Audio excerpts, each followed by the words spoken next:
Hello बच्चों, let's read this question. यहाँ पे हमें ऑप्शंस गिवन है। If both assertion and reason are true and reason is the correct explanation of assertion. If both assertion and reason are true but reason is not a correct explanation of assertion. If assertion is true but reason is false, assertion is false but reason is true. और assertion यहाँ पे क्या given है, the value of van der Waals constant a is higher for ammonia then for nitrogen. और reason यहाँ पे क्या given है, intermolecular hydrogen bonding is present in ammonia. तो यहाँ पे हमारा की कॉन्सेप्ट क्या हो जाएगा, significance of van der Waals constant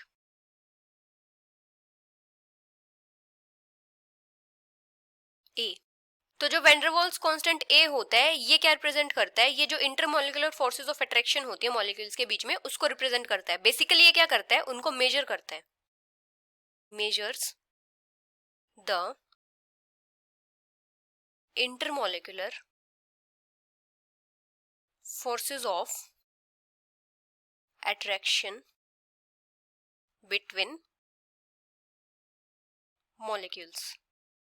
तो इसका क्या मतलब होगा, जिन भी मॉलिक्यूल्स के बीच में जितनी ज्यादा इंटरमोलिकुलर फोर्सेस ऑफ अट्रैक्शन होंगी वहां पे उतनी ही ज्यादा वैल्यू होंगी ए की। More are the intermolecular forces of attraction, more will be the value of A. More will be the value of A. तो जो van der Waals constant A होता है इसकी वैल्यूज किसके ऊपर डिपेंड करती है कि वहां पे किस टाइप की बॉन्डिंग है। जैसे अभी अगर हम बात करें अमोनिया की और नाइट्रोजन की, तो अमोनिया के केस में क्या होता है, जो नाइट्रोजन होता है ये हाइड्रोजन से बहुत ज्यादा इलेक्ट्रोनेगेटिव होता है। इसकी वजह से यहाँ पे क्या होता है, हाई इलेक्ट्रोनेगेटिविटी डिफरेंस होने की वजह से अमोनिया में हाइड्रोजन बॉन्डिंग होती है।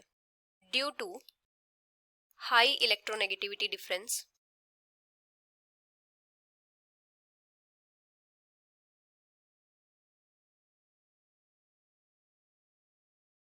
बिटवीन नाइट्रोजन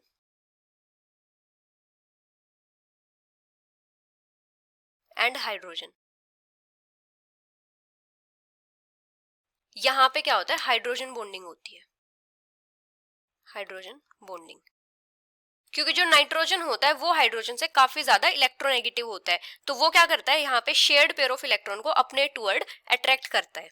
और नाइट्रोजन मॉलिक्यूल में क्या होता है, लंडन डिस्पर्जन फोर्सेस होती हैं,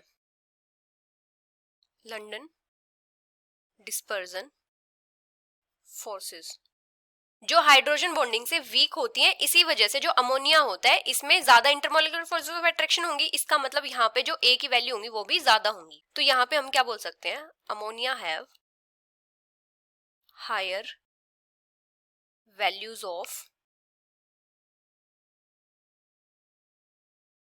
van der Waals constant a than nitrogen. क्योंकि यहाँ पे क्या होता है, strong intermolecular forces of attraction होती हैं। Due to strong intermolecular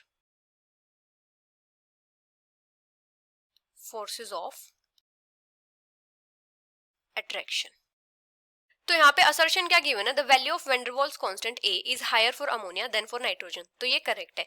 reason यहाँ पे क्या गिवन है, intermolecular hydrogen bonding is present in ammonia, तो ये भी करेक्ट है। और जो रीजन है ये असर्शन की करेक्ट एक्सप्लेनेशन भी है। So the final answer is both assertion and reason are true and reason is a correct explanation for assertion, which is option first. Hope you understood it well. Best of luck.